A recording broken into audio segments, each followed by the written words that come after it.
Incarcéré à la prison de Saint-Lazare, c'est là qu'il écrivit, d'un graphisme minuscule sur d'étroites bandelettes de papier et de tissu, la jeune captive et ses 9 fiancres, qu'il faisait sortir dissimulés dans sa corbeille de linge sale contre forte rémunération au geôlier. Ses écrits passèrent dans plusieurs mains, beaucoup furent perdus, et c'est seulement 26 ans plus tard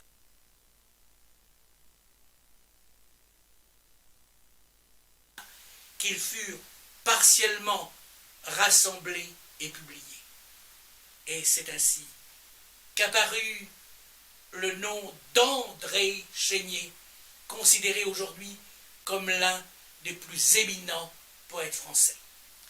Voici donc son 9e et dernier iambe. L'histoire nous dit qu'il l'aurait écrit la nuit précédant son martyre. Tel est donc son testament. Comme un dernier rayon, comme un dernier zéphyr, anime la fin d'un beau jour.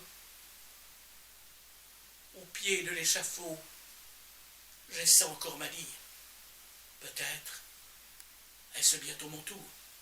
Peut-être, avant que l'heure en cercle promené et posé sur les mailles brillants, dans les 60 pas où sa route est bornée, son pied sonore et vigilant, le sommeil du tombeau pressera ma paupière. Avant que de ces 2 moitiés, ce vers que je commence ait atteint la dernière, peut-être en ces murs effrayés, le messager de mort, noir recruteur des ombres, escorté d'infâmes soldats, ébranlant de mon nom ces lourds corridors sombres, où seul dans la foule à grands pas j'erre, et disant ces dards, persécuteur du crime, du juste trop faible soutien, sur ma lèvre soudain va suspendre la rime, et, chargeant mes bras de liens, me traîner, amassant en foule à mon passage, mes tristes compagnons reclus, qui me connaissaient tous avant l'affreux message. Mais qui ne me connaissent plus. Eh bien, j'ai trop vécu. Quelle franchise auguste, de mâle constance et d'honneur, quel exemple sacré, doux à l'âme du juste, pour lui, quelle ombre de bonheur, quelle Thémis terrible aux têtes criminelles, quelle pleure d'une noble pitié des antiques bienfaits, quels souvenirs fidèles, quels beaux échanges d'amitié font digne de regret l'habitacle des hommes. La peur fugitive est leur Dieu, la bassesse, la faille. Ah, lâches que nous sommes, tous, oui, tous. Adieu, terre, adieu. Vienne la mort, que la mort me délivre. Ainsi donc, mon cœur abattu cède au poids de ces mots. Non, non, puissais-je vivre? Ma vie apporte à la vertu, car l'honnête homme, enfin, victime de l'outrage, dans les cachots près du cercueil, relève plus alqué son front et son langage, brillant d'un généreux orgueil, s'il est écrit aux cieux que jamais une épée n'étincellera dans mes mains.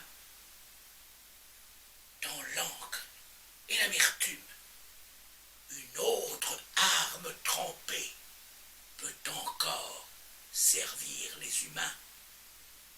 Justice, vérité, si ma main, si ma bouche, si mes pensées les plus secrets n'ont jamais foncé votre sourcil farouche, et si les infâmes progrès, si la risée atroce ou plus atroce injure, l'on sonde hideux scélérat, ô pénétrez vos cœurs d'une longue blessure.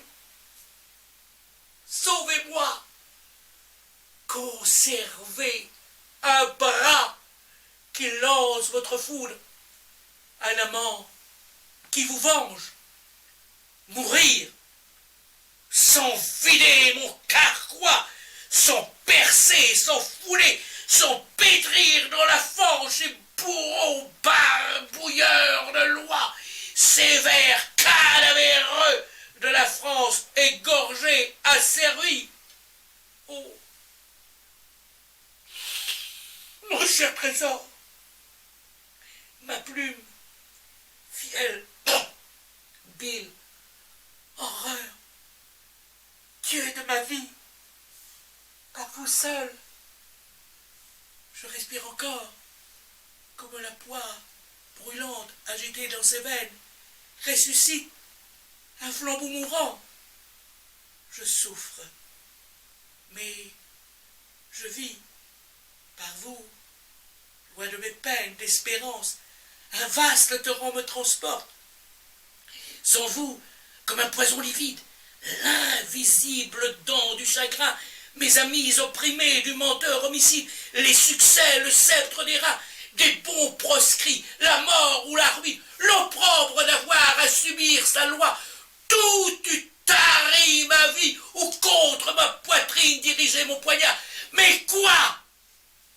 Nul ne resterait donc pour attendrir l'histoire sur tant de justes massacrés, pour consoler leurs fils, leurs veuves, leur mémoire, pour que des brigands abhorrés frémissent au portrait noir de leur ressemblance, pour descendre jusqu'aux enfers, nouer le triple fouet, le fouet de la vengeance, déjà levé sur ces pervers, pour cracher sur leur nom, pour chanter leur supplice.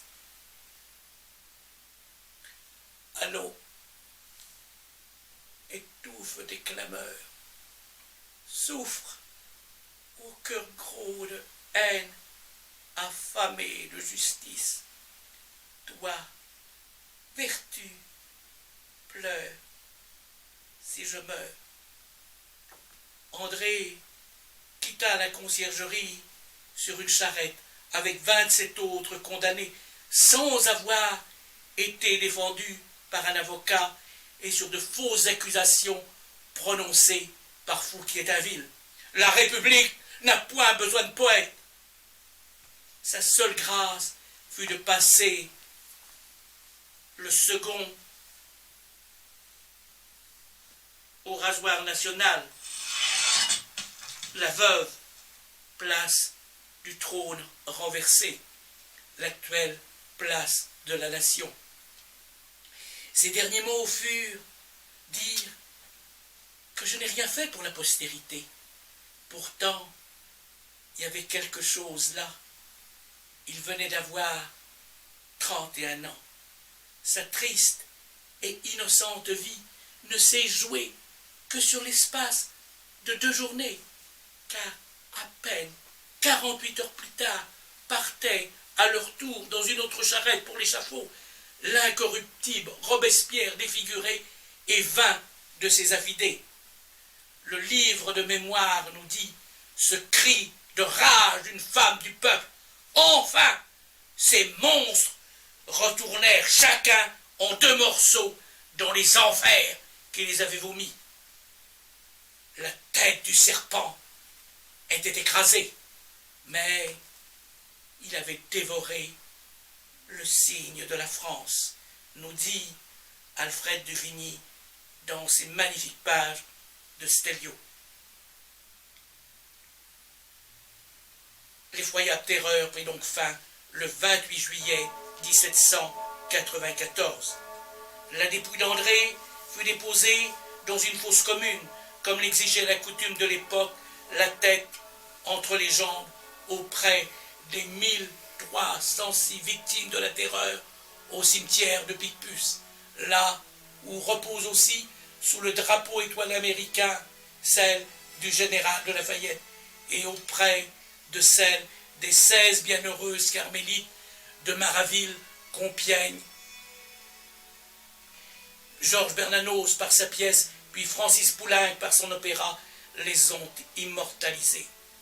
Sur une modeste aile grise, on peut lire André Chénier, fils de la Grèce et de la France, 1762-1794, aima la sagesse, servit les muses, mourut pour la vérité.